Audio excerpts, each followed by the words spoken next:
माधोपुर गांव के किनारे एक बहुत ही सुंदर नदी बहती थी और उसी नदी के किनारे एक घर था और वहीं रोशनी नाम की लड़की अपने माता पिता के साथ रहती थी। रोशनी के माता पिता बहुत ही ज़्यादा गरीब थे।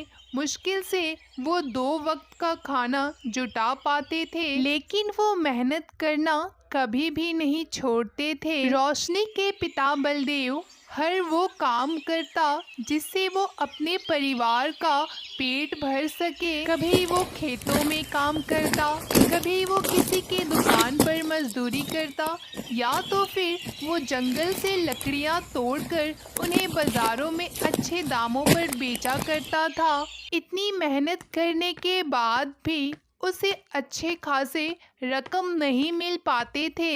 पिताजी, कल मेरी सहेली का जन्मदिन है। उसने मुझे अपने जन्मदिन पर बुलाया है। उसके लिए आप एक तोहफा लेते आना। सुनते हैं जी, आते समय आप एक छोटा सा तोहफा लेते आना। रोशनी सही कह रही है, अगर ये खाली हाथ जाएगी तो अच्छा नहीं लगता ना। राधा, अगर सेठ ने आज मुझे पैसे दे दिए तो मैं पक्का तोहफे लेते आऊँगा। फिर बलदेव ये कहकर बाजार की ओर चला जाता है। पूरा दिन काम करने के बाद वो सेठ से पैसे मांगता है। सेठ, मुझे थोड़े पैसे दे दीजिए, मुझे अपनी बिटिया के लिए थोड़े सामान खरीदना है। तुम गरीबों का रोज का हो गया है, एक दिन ढंग से काम नहीं करते और हमेशा तुम लोगों को पैसे की जरूरत होती है। चलो यहाँ से जाओ, आज तुम्हें कोई भी पैसे नहीं मिलेंगे। बलदेव ये सुनकर बहुत ही ज्यादा नाराज हो जाता है और अपने आप से कहता है, हे प्रभु, मैं कैसा अभागा इंसान हूँ जो अपने परिवार की छोटी छोटी खुशियाँ भी पूरी नहीं कर सकता। उन्हें अच्छे से 2 वक्त का खाना भी मैं नहीं खिला पाता हूँ। ये कहकर वो बहुत ही ज्यादा उदास हो जाता है और अपने घर की ओर लौट जाता है। घर पर रोशनी अपने पिता का बेसब्री से इंतजार कर रही थी कि वो कब तोहफा लेकर आएंगे और वो अपने दोस्त के जन्मदिन पर जाएगी। पिताजी, आप आ गए। मैं कब से आपका इंतजार कर रही हूँ कि कब आप आएंगे और मैं अपने दोस्त के जन्मदिन पर तोहफा लेकर जाऊंगी। जल्दी से मुझे मेरा तोहफा दे दीजिए। अजी, क्या हुआ? आप कुछ क्यों नहीं बोल रहे? क्या आप कोई तोहफा लेकर नहीं आए हैं? रोशनी की माँ, सेठ ने पैसे देने से मना कर दिए, इसलिए मैं कोई तोहफा नहीं लेकर आया हूँ। ये सब सुनकर रोशनी बहुत ही ज्यादा उदास हो जाती है और बिना तोहफे लिए अपने दोस्त के जन्मदिन पर जाती है। जब वो वहाँ खाली हाथ पहुँचती है तो सारे बच्चे मिलकर उसका मजाक उड़ाने लगते हैं। ये देखो, आ गई फिर से गरीब लड़की बिना तोहफा लिए बर्थडे का केक खाने के लिए।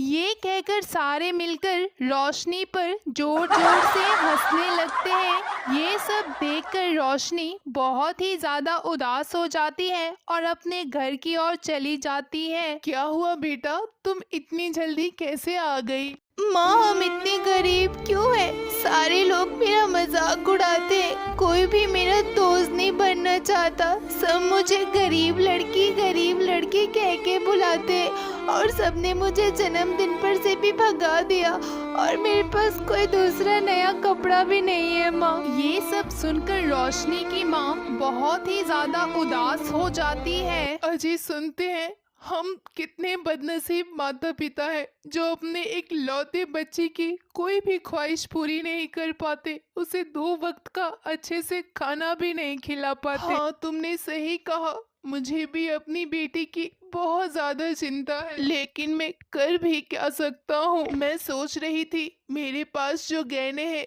उसे बेचकर थोड़े बहुत पैसे आ जाए तो हमारे घर की हालत कुछ समय तक थोड़ी अच्छी हो जाएगी। फिर वो दोनों गहने लेकर उसे बाजार में बेचने चले जाते हैं। जब वो बाजार के रास्ते पहुंचते हैं, अचानक से एक चोर आता है और उनके गहने के बैग को ले लेकर भागने की कोशिश करने लगता है। रोशनी के माता पिता बहुत ही ज्यादा प्रयास करते हैं अपने बैग को बचाने के लिए, लेकिन वो चोर उस बैग को लेकर वहाँ से भाग जाता है। ये देखकर दोनों बहुत ही ज्यादा उदास हो जाते हैं और एक दूसरे से कहने लगते हैं, रोशनी की माँ, हमारा ये जीवन व्यर्थ है।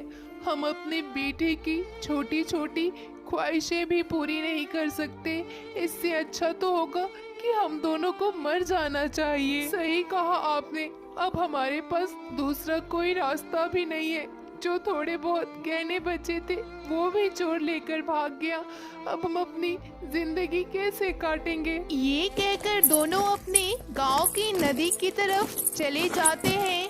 उन दोनों ने उस नदी में कूदकर अपनी जान देने का सोच रखा था। जैसे ही वो वहां पहुंचते हैं, उन्हें बाहर एक तड़पती हुई मछली दिखती है, जिसे वो उठाकर पानी के अंदर डाल देते हैं। पानी के अंदर मछली को डालते ही एक तेज रोशनी प्रकट होती है, जिसके अंदर से जल के देवता प्रकट होते हैं। ये देखकर दोनों अचंभे में पड़ जाते हैं और जल के देवता को प्रणाम करते हैं। बलराम, मुझे पता है तुम एक नेक और मेहनती इंसान हो, इसीलिए मैं तुम्हारे लिए यहाँ आया हूँ।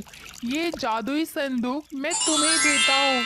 इसमें बहुत ज्यादा धन है, लेकिन एक बात हमेशा याद रखना, तुम कभी लालच मत करना और हमेशा दूसरों की मदद करते रहना। जैसे कि तुमने आज एक मछली की मदद करके उसकी जान बचाई। ये कहकर जल के देवता वहाँ से चले जाते हैं और दोनों पति पत्नी संदूक लेकर अपने घर आ जाते हैं और संदूक की मदद से वो अपनी जिंदगी अच्छे से बिताने लगते हैं।